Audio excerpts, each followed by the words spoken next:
las paredes que van alrededor de los talleres.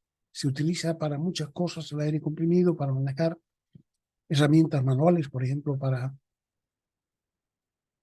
apretar y soltar tuercas, una serie de cosas, sobre todo ese tipo de herramientas que no son herramientas eléctricas ni son herramientas manuales. Entonces, simplemente, por ejemplo, talleres de automóviles, cuando van a soltar y poner las ruedas, están utilizando una pistola que es neumática, que sirve para... Y entonces eso les da también la posibilidad de utilizar fuerzas, torque constante para poner siempre con el mismo torque las ruedas.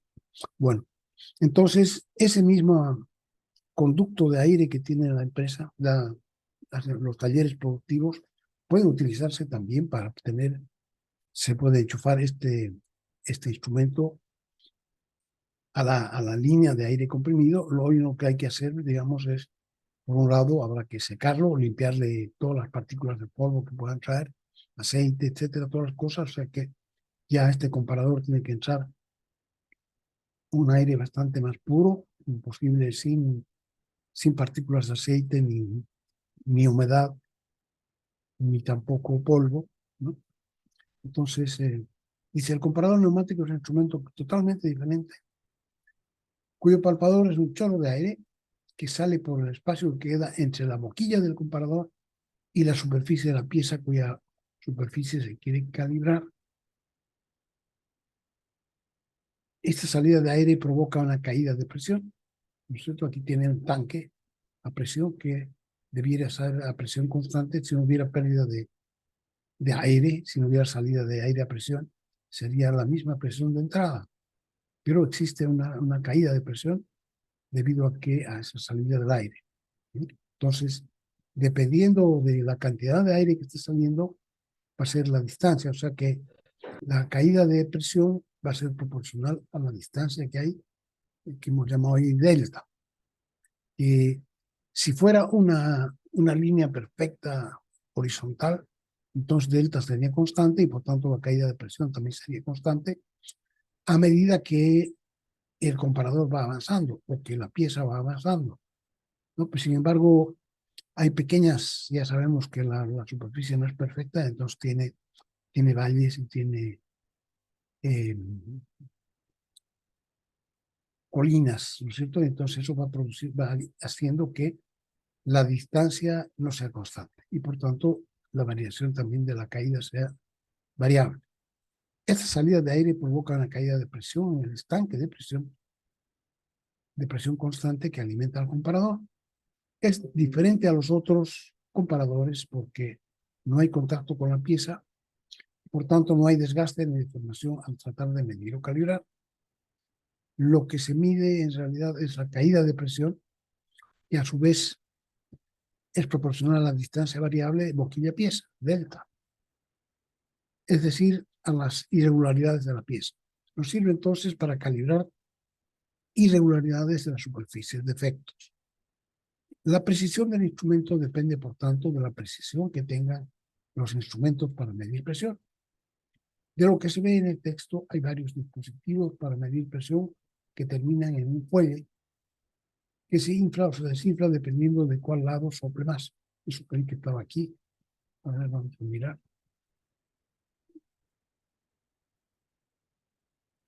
Vamos a irnos entonces al texto. Entonces, ¿cómo medimos la caída de presión en distintos... Wow. Hay distintos instrumentos para medir esa caída de presión. Aquí están mostrados algunos. Dice pulsos de presión, diferentes tipos de palpadores y de un comparador neumático. Hay algunos que miden aquí una columna diferencial de presión. O sea que hay dos columnas de líquido y que entonces, dependiendo de la caída de presión que haya habido, va a haber la diferencia de altura en ambas columnas. Entonces, a eso se le llama la columna diferencial y nos indica exactamente cuánto ha sido la altura. Se puede graduar en caída de presión.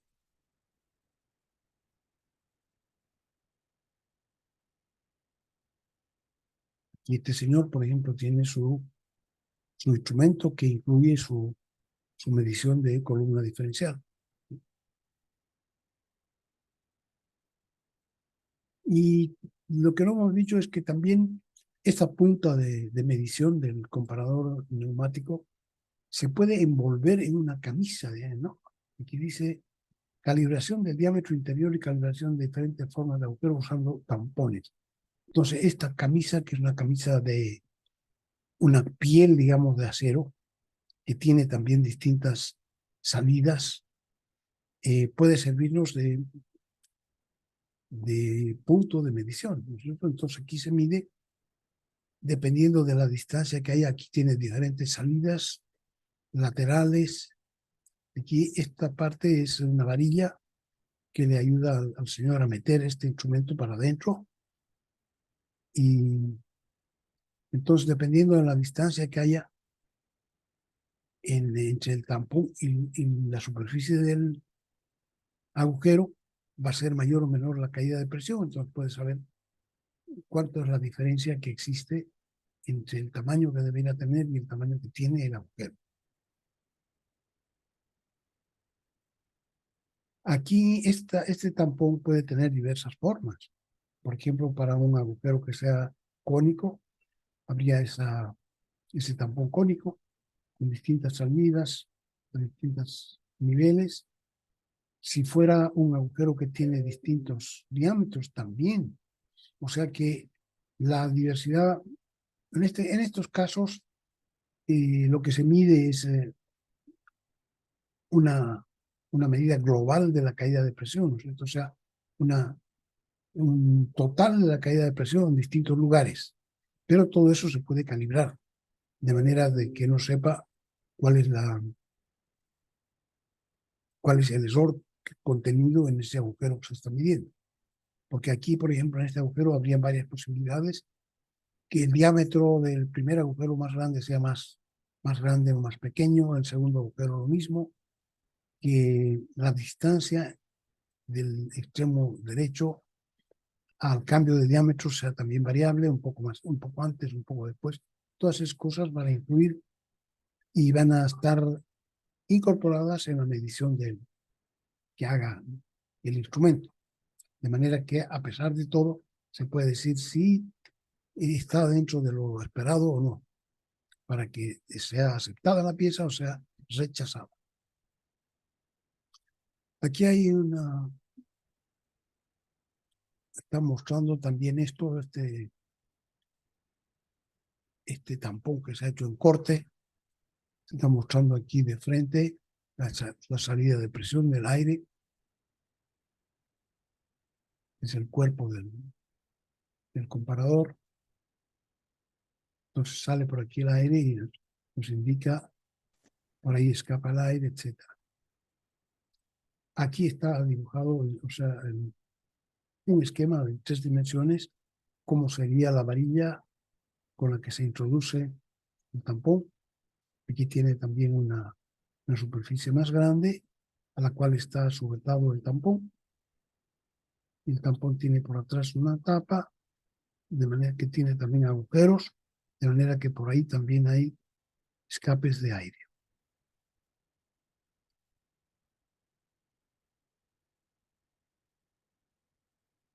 Utilizando tampones y chicles es posible controlar, por ejemplo, la fabricación de agujeros de todas formas, distintas a las cilíndricas o planas, como se puede apreciar en los ejemplos. Aquí entonces varias disposiciones de cómo se puede poner en el suministro de aire de la fábrica, se puede poner uno de estos instrumentos. Nos dice suministro de aire, se supone que es el suministro normal de la planta, que tiene otros objetos y que por tanto no necesita ser ni tan limpio, ni tan seco, ni tan sin aceite como tiene que ser este, ¿no? Entonces, primero el filtro, hay un regulador de presión para que podamos estar seguros de la presión a la que está entrando. Y aquí entonces, a la entrada ya del instrumento, se divide en 2 vías. la salida del aire. Una que es la vía donde se va a medir, aquí está la pieza, esta sería una pieza patrón, pero puede ser el agujero que se está comprobando, ¿no es cierto? Aquí está el tampón, que hemos visto más arriba. Entonces se va a calibrar con una pieza patrón, agujero patrón, se va a calibrar el cero de la medición. Entonces la otra vía sirve justamente para ajustar a cero, ¿no? Aquí tiene una tapita que se puede enroscar o desenroscar de manera de hacer mover la aguja más o menos. Entonces, cómo se mueve la aguja? Aquí tiene, este es un fuelle que se infla o se desinfla. Si nosotros soplamos por aquí, se infla. Si nosotros soplamos por afuera, se desinfla. Entonces, lo inflado o desinflado que esté este fuelle va a depender de cuál de los aires tenga mayor presión, ¿no? De la relación de presión que haya entre una vía y la otra. Y este fuelle entonces tiene en la parte superior una varilla, y esa varilla tiene un sistema de engranajes aquí que hace dar vuelta el puntero del indicador, ¿ya? Entonces sería la forma en que se mide la caída de presión en este caso. Aquí hay otras disposiciones, línea de aire de la fábrica, igual que antes, su filtro, su regulador para la puesta a la presión base. Entonces ya dentro del instrumento, este utiliza una sola vía, pero utiliza lo siguiente. Entonces por aquí la estrangulación ajustable para poner el cero con la pieza patrón, igual que antes. Y entonces una vez que a la cabeza del calibrador, entonces se supone que aquí viene algo así como esto, es el calibrador, ¿no? Entonces aquí ya está la medición para allá. Entonces por aquí se produce la pérdida de presión. Y entonces esto pasa aquí a un tanque que está en contacto con este es un tubo metálico que es circular, pero que la forma circular, a medida que se mete más aire a presión, si se sopla aquí aire a presión, esta forma circular se va a hacer más grande, se va a tratar de inyectar. Esto se llama un tubo burdón y se utiliza en un montón de instrumentos para medición de presión. Entonces, esta punta, la punta, el otro extremo del tubo burdón, está conectado con, aquí tiene un pivote. Esto es como una especie de rueda, ¿no? Si yo con el tubo burdón empujo esto para abajo, esto sube. Aquí el pivote. Si se trata de restar y esto va para arriba, esto otro va para abajo. Esto es un pedazo de engranaje que va contra otro engranaje aquí que maneja el puntero indicado. Entonces, esto es solamente un esquema, pero ya pueden darse idea de cómo funciona. Estamos haciendo girar este engranaje mediante este engranaje amplificador.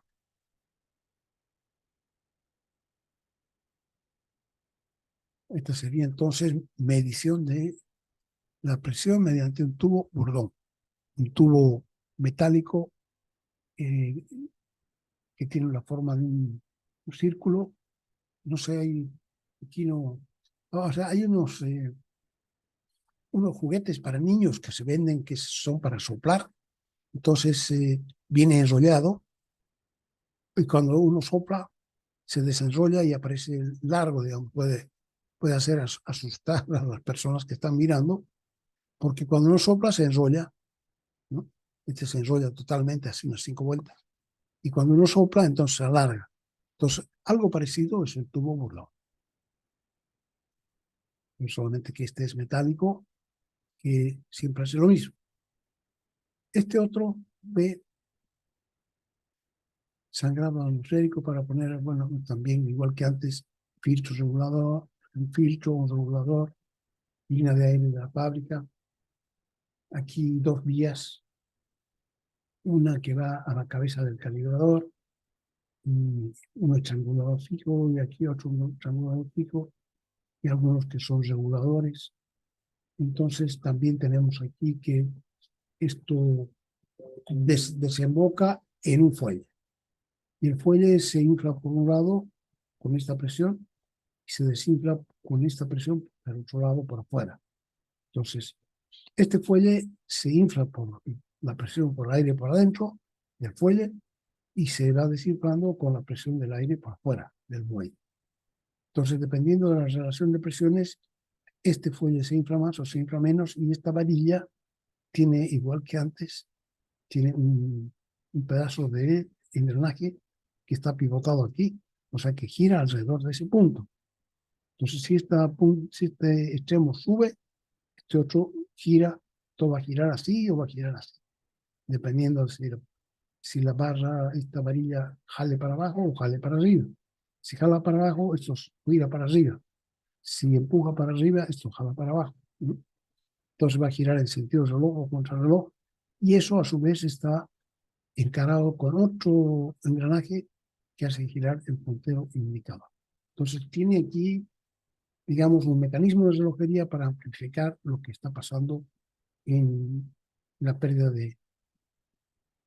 de compresión del aire.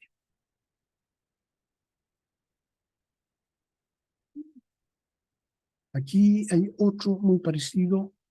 Este, sin embargo, no utiliza con qué mide la pérdida de presión. Este se llama un rotámetro y es un tubo de vidrio que, bueno, por fuera es un cilindro, es transparente.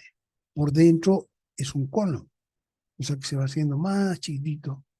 Y adentro tiene un tapón, ¿no? Que es el que se usa como indicador. Entonces ese tapón, como es cónico, normalmente si no está pasando aire por acá, cae hasta tapar, hasta que sea del tamaño de la garganta. Esta es una garganta cónica, se va haciendo más y más grande. Entonces, dependiendo de la cantidad de aire, de la presión del aire que quiera pasar, va a obligar a este indicador, a esta bolita, a subir más o subir menos. Mientras más suba, más grande es la garganta y más aire puede pasar. Entonces, afuera tenemos una graduación del vidrio y eso puede estar grabado en cantidad de aire que sale o la presión del aire, ¿no? Se puede hacer distintas graduaciones, pero esa es la idea, el del rotámetro. Es un tubo de vidrio cónico y tiene un indicador que es una bolita que sube más o sube menos dependiendo de la presión del aire. Y ya vamos a ver si tengo por aquí un instrumento que es un rotámetro para medir el aire que le ponen a uno cuando está enfermo, cuando le quieren hacer una, ¿cómo se llama? Inspiración. Vamos a ver enseguida. Línea de aire de la fábrica 8 es otra forma de medir la pérdida o el cambio de presión, que es un Venturi. Entonces, en el Venturi tampoco tenemos dos líneas como en los otros, tenemos solamente cambio de diámetro. Entonces, el cambio de diámetro genera cambio de velocidad en la primera parte y en la segunda parte. Entonces, por ser más delgadita, va a tener una velocidad mayor. Entonces, dependiendo de la pérdida de presión que hay a la cabeza del calibrador, va a ser la relación de presiones entre este punto y este otro. Entonces, esto también tiene una especie de fuelle, una bola como el bladder de una pelota de fútbol, se infla o se desinfla. Si soplamos por adentro, se infla. Si soplamos por afuera, la empujamos para abajo. Y tiene también la misma varilla, con el mismo sistema de ampliación, tiene su indicador, que es un puntero que gira. Entonces, todo esto se puede graduar, dice perilla de ajuste del indicador, etcétera. No se puede suponer que pone aquí la pieza patrón para calibrar con esta perillita, pone a 0. Entonces, dice diferentes disposiciones de medición de comparadores neumáticos. A, indicación mediante un tubo de Bourdon. B, dispositivo diferencial de líneas paralelas. C, con medidor de flujo de rotámetro. Y C, de flujo tubo Venturi. Aquí hay varias varios ejemplos de medición. Aquí tenemos, por ejemplo, hemos dicho que va a usar vamos a tener uno, es la pieza que queremos medir, esta que está achurada, la pieza que vamos a medir, este es un agujero, este no es un agujero, es un espesor o un diámetro que queremos medir, este es un tubo, es un agujero cónico, queremos medir, este es aquí en realidad la pieza no es la que está achurada aquí, la con uno es la pieza, agujero, uno, la pieza diámetro, uno, la pieza de agujero cónico, uno, esta pieza tiene un rebaje aquí en el centro. Entonces le han hecho un rebaje y lo que quieren calibrar es la profundidad del rebaje, si se ha salido bien o es demasiado grande la profundidad. Entonces esto de aquí es el calibrador. Entonces dentro del calibrador tenemos dos, que es el chicle o la envoltura que tiene la forma del agujero que se va a medir, es la número 2, y la 3 es el flujo del aire. Entonces la 3 por aquí sale aire y viene al indicador. ¿Ya? Entonces, 1 es la forma de la pieza, 2 es la forma del instrumento de calibración. En este caso es una C que tiene arriba y abajo flujo de aire, y 3 es el flujo de aire que tiene pérdida aquí a los dos lados y sale. Acá tenemos entonces igual, este es 2 es la punta del calibrador, que dependiendo del tamaño del agujero que hayamos hecho, el agujero cónico, va a tener, esta es la salida de aire, flujo de aire del número 3. Se va a la cabeza de medición. Entonces aquí va a depender primero si el agujero está más chico o más grande, va a haber más distancia entre las salidas de flujo y el agujero. Segundo, si el agujero es más profundo. Tercero, si el ángulo es diferente. Entonces variables van a ser consideradas aquí y se va a leer un promedio. Entonces, el promedio dirá si con todos los defectos que tiene se puede o no se puede usar.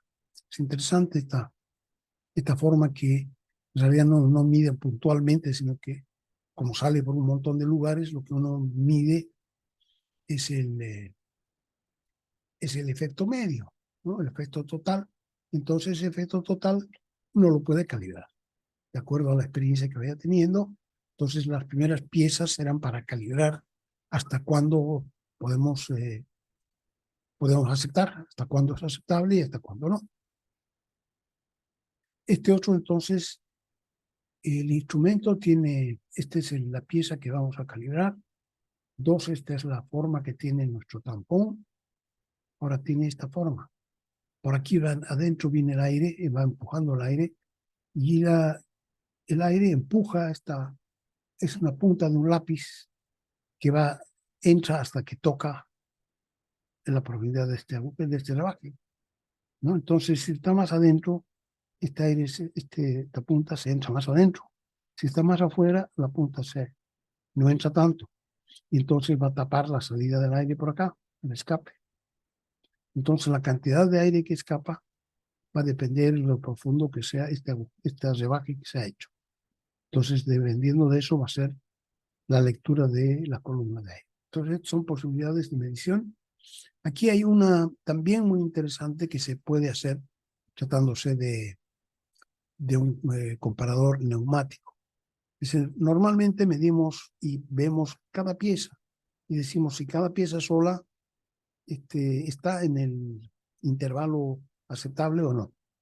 En este caso, que vamos a mostrar ahora, se están midiendo las dos piezas. Se supone que estas dos piezas, uno agujero, uno eje, las dos piezas, este agujero va a trabajar por este eje juntos. Entonces, no nos interesa ni el tamaño del diámetro del eje, ni el tamaño del diámetro del agujero. Lo que nos interesa es que puedan trabajar juntos, ¿no? Entonces, esta alternativa de calibración también es muy interesante porque puede calibrar el trabajo de ambas piezas juntas. Entonces, tiene nuestro medidor tiene dos tampones, un tampón para calibrar el diámetro del agujero, perdón, del eje. Entonces tiene por aquí salidas de aire y tiene al otro lado también una forma de calibrar la distancia y el diámetro del agujero. Entonces lo que se mida en 3 va a ser la suma de los escapes de uno y de otro y por tanto nos va a dar una idea de si este conjunto, eje, agujero, puede trabajar junto o no. ¿No? En muchos comparadores que hemos visto hasta ahora no se puede hacer eso. Este aquí está combinando dos cosas y nos está dando el resultado del conjunto. Disposiciones de calibración, pieza de trabajo, 1, pieza de trabajo, 2 cabezales, 3 flujo de aire, agujero pasante, cota exterior, etc. Otros instrumentos de control dimensional, entonces esto se acabó, vamos a ir un ratito aquí al otro lado. La precisión va a depender de la presión que tengan los instrumentos para medir presión. De lo que se ve en el texto, hay varios de los dispositivos para medir presión que terminan en un fuelle que se infla o se desinfla dependiendo de cuál lado sople más, de qué lado esté la presión más grande. Un vástago que sale de la superficie del fuelle sube y baja y como tiene una cremallera, hace girar un engranaje que tiene amarrado un puntero que indica en una esfera o carátula la desviación en milímetros o micras de la ondulación de la superficie. Esto ya lo hemos comentado. También se utiliza una columna diferencial. Otro que se usa es el tubo bordón, que se desarrolla y se enrolla si se sopla del interior con más o menor presión. Y finalmente el rotámetro, que es un tubo con un interior cónico y una bolita que sube más o menos dependiendo de la presión del aire que sale. Como tenemos poca información, este instrumento se plantea la tarea 209, ¿no? O sea, aquí no tengo ningún video mostrando comparadores neumáticos, entonces, a ver, quedan algunas cosas que les he puesto aquí de tarea. A buscar información en Internet sobre los distintos métodos para medir la presión. Desarrollamos cada uno un poco, o sea, no solamente nombrarlo, sino que una pequeña reseña de en qué consiste, qué precisión tiene, etc. Ya cada uno de los métodos que se utiliza en general para medir presión. B, en especial el de la columna diferencial de líquido, de la cual hay que establecer la ecuación de H, a que es igual H, la altura de diferencia de altura de las columnas de líquido, entonces determina la altura H entre las columnas de líquido en relación con delta P, la diferencia de presión, y calcular un ejemplo numérico. Entonces esto ya está hecho, no vamos a, además no es establecer la ecuación de igualdad con la diferencia de presión, no es difícil, ¿no? Entonces, pero esto ya está hecho.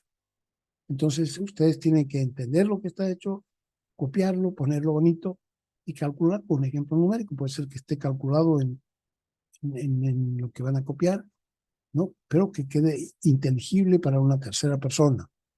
No pongan cosas que no expliquen qué son. Explique por K, pero K no sabe qué es. Podrían decirle, K es una constante de tal cosa. Entonces digan, si ustedes han leído. Si solamente copian, entonces no tiene valor.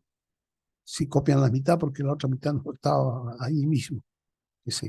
Entonces, interesa que establezcan la ecuación de la columna diferencial del líquido.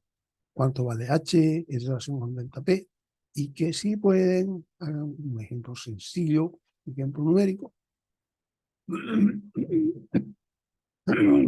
Y también para el rotámetro. Estos rotámetros existen y suponiendo que el interior es cónico con un semiángulo de alfa y que la bola tiene un peso P y un diámetro D, suponer un flujo no turbulento y calcular cuánto sube. A ver, yo quiero ver si tengo esta. Dice todo B y C tiene que estar copiado y desarrollado lo suficiente como para que se pueda entender. Todo lo que ustedes pongan que se pueda entender. Que sea cortito, pero que se entienda. No que copien un pedazo de lo que han encontrado ahí en Internet y lo ponen, y lo ponen, entonces eso no tiene valor. De lo contrario, no tiene calificación. Las partes A y B deben hacerse de aquí de A y B, y etcétera, ¿no? Partes de B deben hacerse aunque sea sin ejemplo numérico. Y la C para los que quieran probar si se acuerdan algo de fluidos. Desarrollar esa ecuación. También he visto que está desarrollada ya la ecuación para un rotámetro. Está hecha. A ver, vamos a ver si esto está, si no tengo que buscarlo ahí adentro.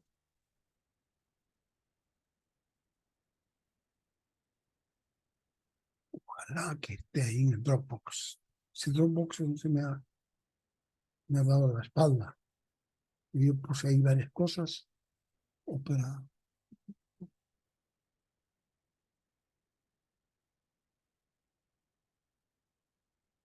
guardarlo para más tarde en el Dropbox ejercicio. Bueno, vamos a, ya, vamos a dejar de compartir. Vamos a volver a compartir. Vamos a poner aquí sonido. Esto es, un día estaba yo enfermo de la garganta y estaba esperando a que me hagan ¿cómo se llama? No sé cómo se llama. Le pone a uno un bozal y entonces no tiene que estar 5 minutos recibiendo este tratamiento. Entonces, mientras esperaba, yo me puse a hacer eso y le dije, por favor, quiero mostrárselo a mis alumnos. Y van a ver qué es lo que había. Eso, esto. Nebulización.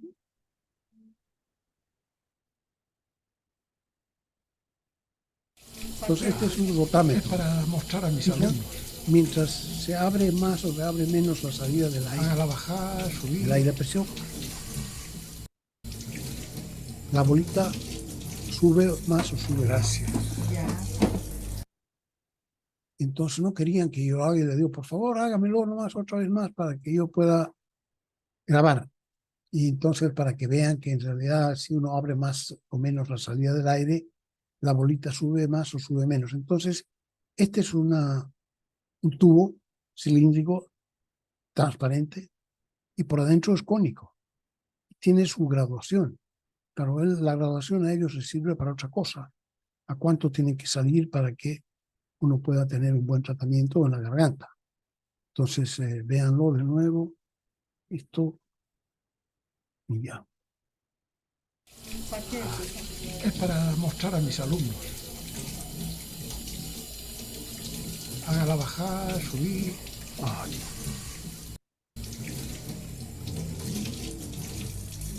Gracias. Una vez más. Es para mostrar a mis alumnos. Hágala bajar, subir.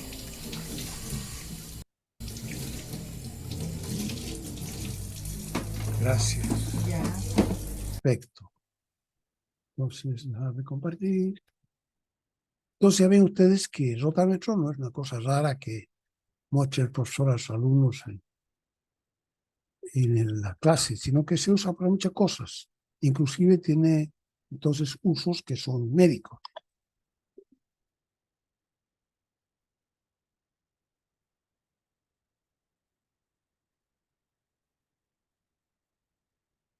Primer centeno, tarea. Voy a hablar con la gente de la carrera de ingeniería industrial para que les acerquen. Parece que estaban haciendo problema de que pudieran dejar ahí sus trabajos 201, 205. Tienen que decirle que yo me lo voy a buscar. O sea, ya en semestres pasados ha hecho lo mismo. O sea que yo me voy a llevar todas las cosas en 2 o 3 días. Entonces, el video de más arriba es un pequeño rotámetro de un instrumento médico para que vean cómo funciona en la práctica. Entonces, esto ya hemos visto en los esquemas de medición que se muestran. El circuito de aire comprimido es el número 3 y los chorros de aire que salen por donde están las flechas, chorros de aire de salida, donde se escapa el aire, son las flechitas, ¿no? La pieza que se está calibrando tiene el número 1 y que está churrada, rayada, excepto en la última, en la derecha. Si sale mucho aire, se rechaza la pieza. Si no sale nada o si no sale nada. Y el instrumento 2 es la camisa que lleva el aire y que tiene distintas formas dependiendo de la pieza que se quiera calibrar. Fíjense aquí, por ejemplo, entonces, muchas veces para utilizar este instrumento primero tenemos que hacer el tampón, la camisa, ¿no? Esa camisa que va a envolver. Aquí, por ejemplo, esta camisa tiene que tener forma cónica y tiene que estar muy bien hechita, etcétera. Entonces, la dificultad para usar este instrumento de forma general, si se necesita un tampón, una camisa, será el hacer la camisa, que tiene que tener mucha precisión. Y bueno, una vez que tenemos hecho eso, ya podemos utilizarlo siempre para el mismo trabajo. Pero entonces, si tenemos solamente cuando tenemos un trabajo que hacemos siempre y en cierta cantidad, valdrá la pena hacerse el tapón, ¿no? Y si no, tenemos que ver para qué se puede utilizar en un uso más general, que no necesite un instrumento tan específico como un tampón, ¿no? Pero tiene que hacerse. A medida aquí también tenemos que hacer los dos instrumentos que sirven para hacer la camisa, ¿no? El agujero y el agujero para el eje y el eje para el agujero. La punta de la cabeza de medición es como una punta del lápiz. Bueno, en este último ejemplo se muestra que también es posible calibrar dos piezas que deben ir juntas, un agujero y un eje, y lo que detecta el comparador es la suma de las salidas de aire comprimido. Si es mucha la diferencia, quiere decir que el agujero es muy grande o el eje muy pequeño y no pueden trabajar juntas. Como se ve, el comparador neumático es un instrumento muy versátil y también muy preciso. Chorro de aire a presión.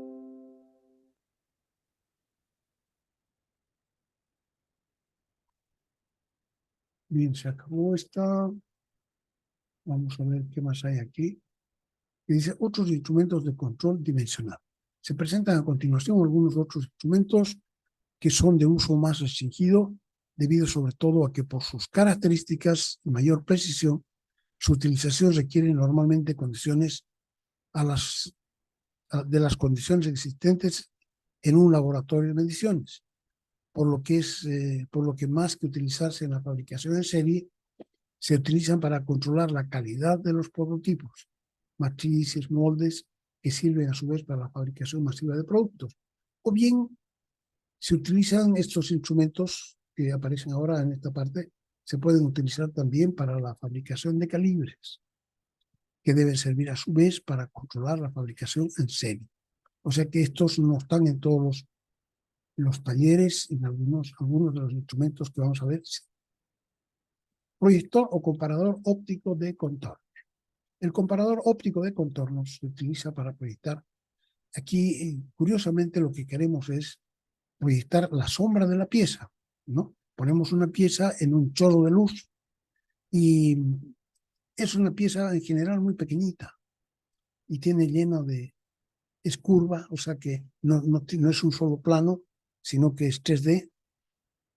Y entonces para hacer mediciones ahí es sumamente complicado, porque no sabemos cómo vamos a medir, cómo vamos a poner las puntas de medición del pie de rey o el micrómetro, que es tan preciso, pero que no es tan versátil en sus extremidades de medición. Lo mismo pasa con el comparador mecánico, en fin. Entonces, lo que queremos es, por ejemplo, convertirlo en una pieza de dos dimensiones, o sea, en un plano, que todo aparezca en un plano. Y si aparece en un plano, pucha, pues ya podemos medir, felices nosotros lo que haya que medir, ¿no? Medir en 3 dimensiones, ya sobre todo cuando las cosas que estamos tratando de medir están en distintos planos, es bastante complicado. Entonces, este comparador óptico de contornos lo que hace es lo agranda en la piecita que tenemos, la agranda y nos muestra la sombra. Entonces, ¿de qué se preocupa este instrumento? Por un lado, de agrandar la sombra, agranda dice aumentos de 5 a 100 veces, o sea que si tenemos una pieza que mide 1 milímetro, la podemos ver como si tuviera 5 milímetros. o como si tuviera 100 milímetros. Se pueden agrandar hasta 100 veces en este proyector que vamos a ver ahora. Esa es una de las cosas, la agranda. Pero por otro lado, si nosotros nos fijamos en las sombras de todos los días, en las sombras del suelo, en las sombras que producen nuestras bombillas, no son sombras nítidas. O sea que nosotros no podríamos decir exactamente dónde comienza la sombra, porque hay un intermedio que es una especie de penumbra, mientras pasa de la luz a la oscuridad hay una especie de penumbra. Entonces eso sería una inseguridad para medir. Si hay algo que queremos medir, eso nos impediría medir con una mayor precisión. Entonces lo que queremos nosotros es producir sombras únicas. Y ese tipo de cosas las saben hacer los físicos muy bien. Entonces está copiado de la física esto. Es un instrumento físico. Miren, este es proyector óptico de Contor. Entonces aquí vamos a agrandar un poquito esto.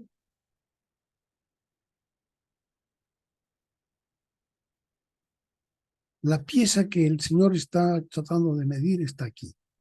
Esta es una piecita muy chica. Tiene 3D, ¿no es cierto? O sea, es en 3D esta pieza. La ha puesto en una mesa. Esta mesa tiene movimientos micrométricos, ¿cierto? Aquí tiene esta ruedita para mover de izquierda a derecha, tiene otra ruedita que es para mover de adelante para atrás, y tiene otra ruedita que es para mover de arriba para abajo, para ponerla en el lugar donde él quiera. O sea, cambiar su posición sin tocarla la pieza, digamos, ¿no? Sino que tocando los instrumentos que tiene la mesa de mediciones para medir. Entonces, a esta pieza le hace pasar desde aquí atrás, hasta delante de él, un haz de luz que pasa por todo el instrumento y que después al final se refleja aquí. Entonces aquí, este pedacito de la pieza está reflejando aquí. Entonces, y esta es ya la pantalla de medición. Entonces, que él puede utilizar, por ejemplo, está viendo exactamente aquí la sombra. No está viendo en 3 dimensiones, pero ve la sombra. Puede medir, por ejemplo, el ángulo de este. Este es un tornillo, ¿no? ¿Cómo se llama? Un hilo de un tornillo. Entonces, puede él medir con mucha precisión el ángulo del tornillo. Puede medir el paso. Puede medir un montón de cosas. Y también se podría hacer, podríamos cortar nosotros en papel. Por ejemplo, queremos agrandarlo a 10. Entonces podríamos ser 10 veces más grande y en un papelito cortamos esto. Es fácil hacerlo en geometría en el papel, es bastante fácil de hacer como debiera ser la pieza. Y entonces eso lo recortamos y lo pegamos aquí en esta pantalla. Y lo comparamos con la sombra real del instrumento, de la pieza, ¿no? Entonces también sirve para eso.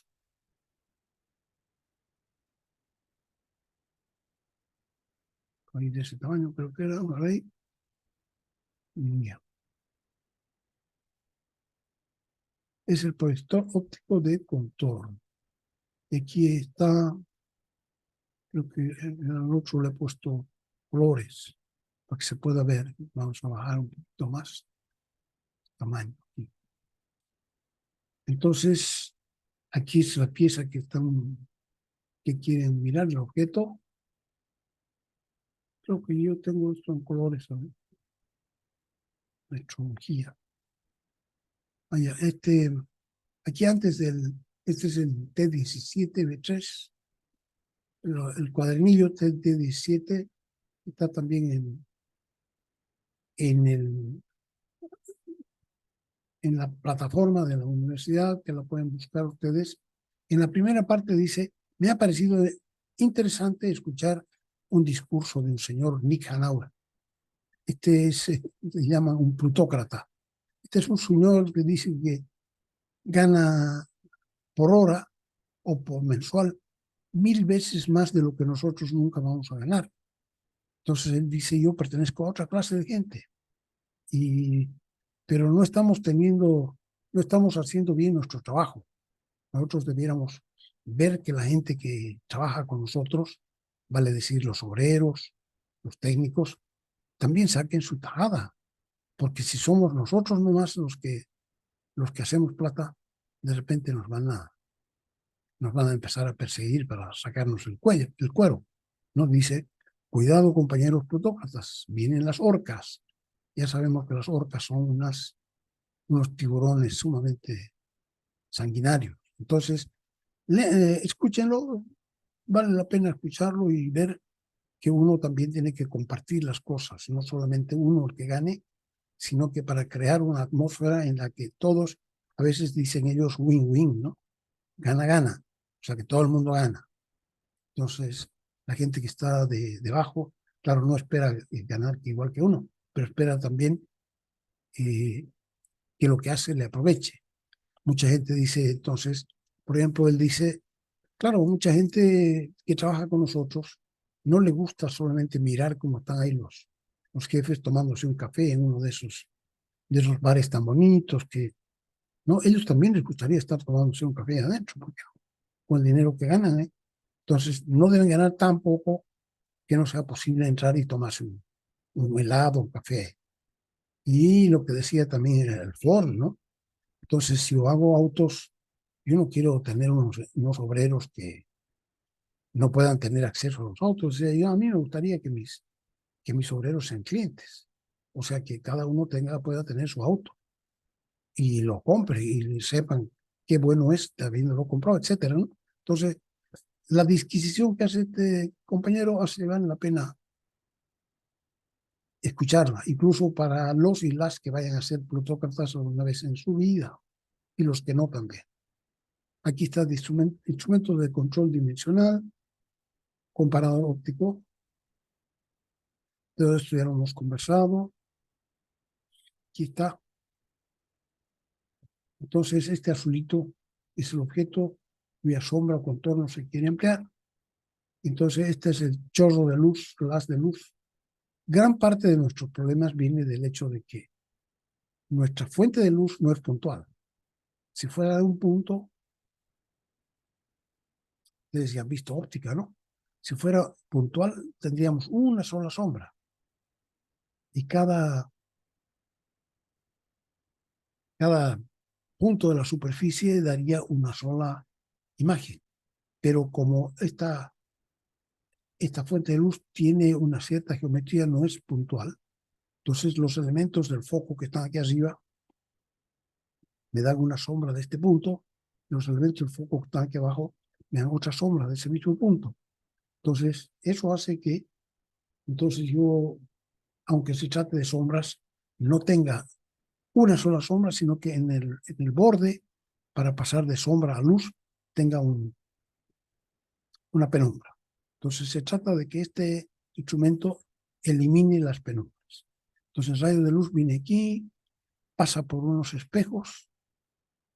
Aquí el espejito tiene un agujerito para que solamente pase por ese agujerito, pase el rayo de luz.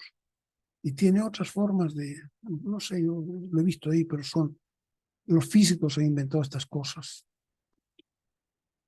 Aquí le llaman el espejo penta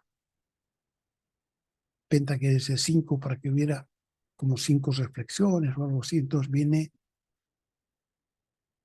aquí tiene varios instrumentos ópticos, ¿cómo se llama? Lentes ópticos para concentrar el rayo de luz y que pase por un solo agujero aquí en el espejo. El resto se refleja perpendicularmente y vuelve. Y también hay otra fuente de luz, supongo, no sé.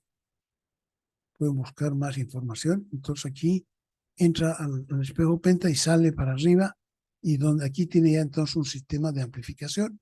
Este es el espejo principal. Entonces aquí rebota y se va a la pantalla. Y esta colorada sería la sombra que hemos estado viendo nosotros en la pantalla. En este sitio se puede ver muchos modelos de los nuevos proyectos. Creo que esto ya no existe. Vamos a ver si existe. lo miramos y si no, dejar de compartir. OGP, Optical Gauging Products Incorporated, is the world leader in optical non-contact and sensor dimensional measurement systems. Since 1945, OGP has provided state-of-the-art Y aquí van a ver varios OGP, modelos. Optical Gauging Products Incorporated, Sensor método. is the world leader in optical, non-contact, and multi-sensor dimensional un measurement montón systems. de Since proyectos 1945, de OGP has provided state-of-the-art Puede contour pensar que es un projectors, instrumento also known as medio ropa. optical comparators or profile para projectors. ver OGP is now Pero pleased to todo announce uno the debut of their para focus line of contour projectors, which are unlike any you've seen before. This family of 4 rugged, best-in-class horizontal benchtop comparators includes the 14-inch Focus, the 14-inch Focus Lite, the 16-inch Focus Advance, and the 16-inch Focus 5. The Focus Lite is a 14-inch comparator that offers OGP quality and groundbreaking technologies at an attractive price. The Focus is OGP's newest 14-inch comparator, featuring numerous value-added and innovative features. The Focus Advance is OGP's first 16-inch comparator with a rich feature set as well as innovative hardware and software options that give it full video measurement capabilities. The Focus 5 is a 16-inch comparator with a dedicated 5x lens system for viewing 3.2 inches of a part all at once on its 16-inch screen. All the OGP Focus machines include the Q-Check geometric measuring DRO with its dual-line LCD displays and logically arranged membrane switches.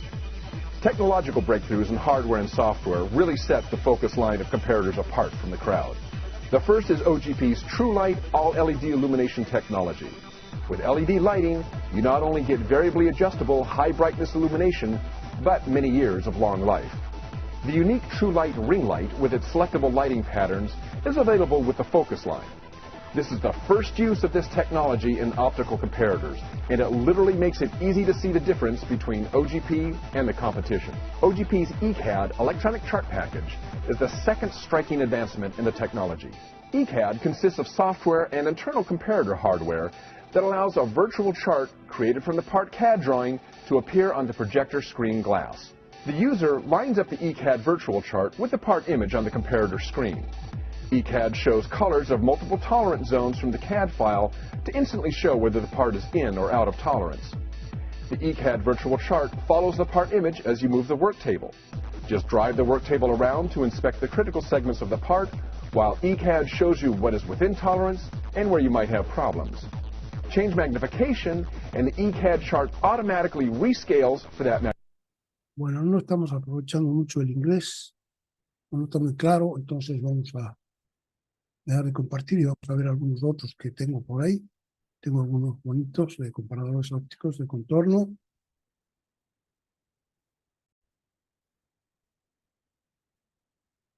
Esto no sé si es el mismo.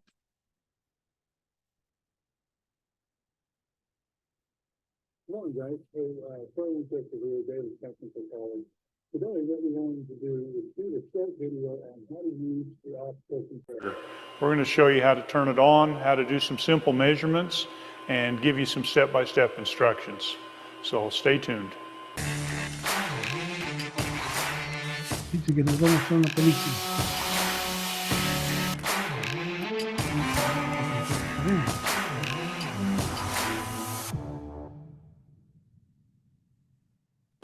Okay guys, to turn this machine on, all you have to do is reach on the back, slide the little switch to your left. That'll turn on the control. To turn on the main lamp, just turn on the main switch down there. Okay guys, we've got the machine turned on, we've turned on the main lamp. There's just a few simple controls that you need to be familiar with. You've got right in front, you've got a big hand wheel that raises the machine up or down. That will get your part showing on the screen. You've got a focus knob which will move the table forward, positive and negative, which will put the shadow or image in focus. You have a knob here on the right hand side that will adjust for left and right measurements. Okay, so you've also got your controls here on the control panel. For this short video, we're just going to talk about three of the most basic options. We're going to talk about letter C, letter D, and letter I. You push letter C, there appears a circle on your screen. And the circle has three numbers on there. You can see a 1, a 2, and a 3. And what that's telling you is you need to pick 3 points on the shape that you're using. Now the shape that I've got on the screen is a radial shape, or radius. And so we want to measure that radius. The machine is going to measure that by letting us move the crosshairs to one of 3 points. As soon as we get the little crosshairs on the screen, we're going to come over here and we're going to push load. Number 1 is flashing right now. So as soon as I push load, it jumps to number 2, prompting me to move to my second location. So I'm going to move approximately to the middle of that radial feature, push load. And it's telling me to pick the third point.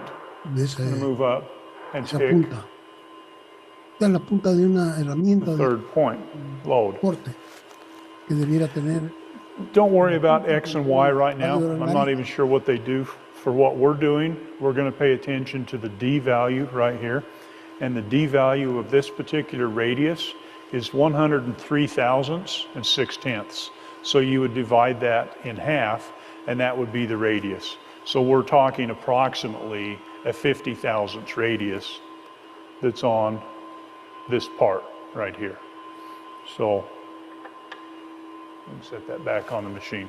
So that is how you can measure the radius when you're checking the radius on your lathe activity, okay? Let's move to the next feature, which again I'll show you, is a chamfered feature. Now a chamfered feature in the machine shop, generally a chamfer will mean 45 degrees. Okay, that's a pretty safe assumption. So we're going to go ahead and hit cancel. And we're going to pick letter D right now. Letter D. Letter D is one of the most probably used buttons because you can use it for a lot of different features. Letter D is just going to measure between 2 selected points. It can measure a distance, it could measure a diameter, it could measure a length of a chamfer, it can measure all sorts of things. But what we're going to do, we're going to put the corner of our crosshairs right at that first element, and we're going to say load. Okay? Now, Esta es una especie de ayuda electrónica que tienen los comparadores de contorno ahora y que le ayudan a la máquina a decir, o sea, qué es lo que supone uno que quiere encontrar. Yo quiero encontrar una línea recta, por ejemplo, entre 2 puntos. Espero encontrar un círculo entre esos 3 puntos, etc. Entonces no le puedo decir para que la máquina se oriente. if I move the crosshairs in X or Y individually and hit load again, it would tell me one dimension only. But if I move both the X and the Y to the second corner and hit load, then it gives me my Y distance, which is my up and down measurement. It gives me my X distance, which is my left to right measurement. And it also gives me the calculated length of the hypotenuse.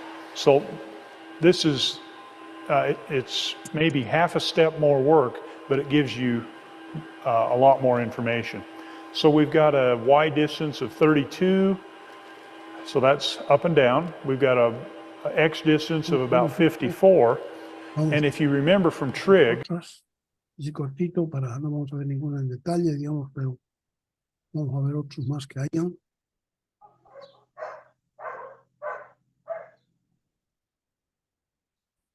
Aquí. Ay, me he olvidado, tengo que dejar de grabar para que no después lo corte.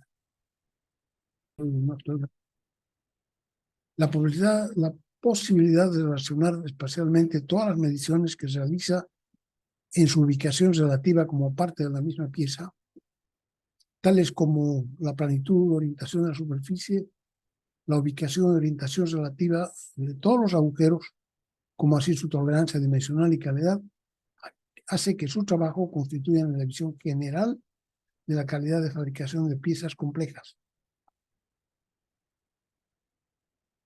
A su trabajo se ha unido la medición, entonces, que constituye la visión general de la fabricación de piezas complejas en la línea de fabricación de montajes, que además hay que sacarlo del laboratorio.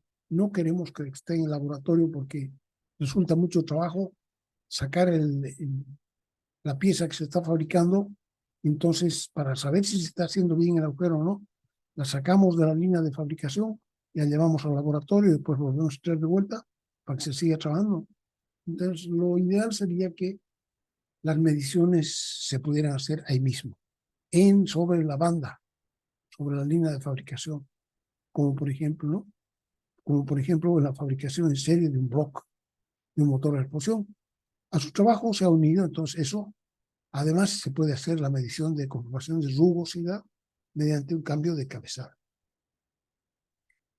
Entonces, con la precisión de una micra, es esta máquina la herramienta ideal de la medición. Medición de piezas complejas como la carcasa de una bomba de agua de un automóvil que con los instrumentos convencionales demoraría 6 horas. Por ejemplo, aquí están haciendo una comparación. Se quiere medir una pieza compleja que es la carcasa, la parte exterior de una bomba de agua de un automóvil que tiene cierta forma. Con los instrumentos convencionales, medir eso y saber que está bien hecha la carcasa demoraría 6 horas. Con una máquina 3D sin estar conectada a una computadora, esas 3 horas se reducen a 2 horas. Y si nosotros además hemos habilitado el comando numérico, o sea, hemos programado a dónde tiene que ir, qué mediciones tiene que hacer, entonces eso se podría hacer en 25 minutos. O sea, de 6 horas a 25 minutos, 15 veces más rápido. Máquina de medición por coordenadas, UDES, aquí está. Entonces esta sería, vamos a cortar, un ratito alcanzado a grabar.